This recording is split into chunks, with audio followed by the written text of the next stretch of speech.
Magluto tayo corn beef mga lalabs.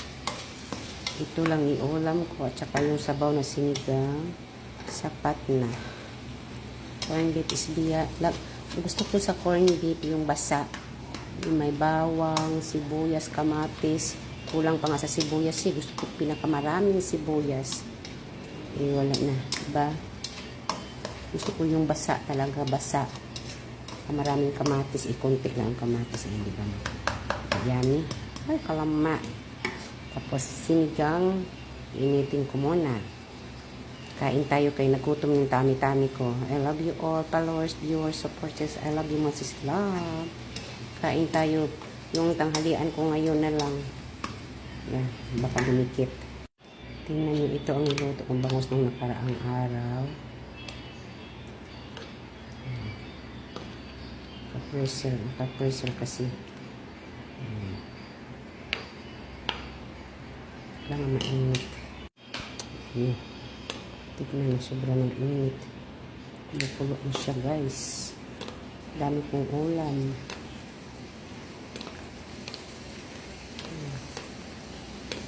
Kulong-kulo na. Kaya sa ilalim malamig. Ayan, ka-pressure. Ayan.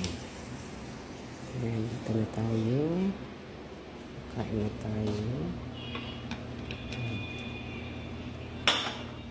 Tapos,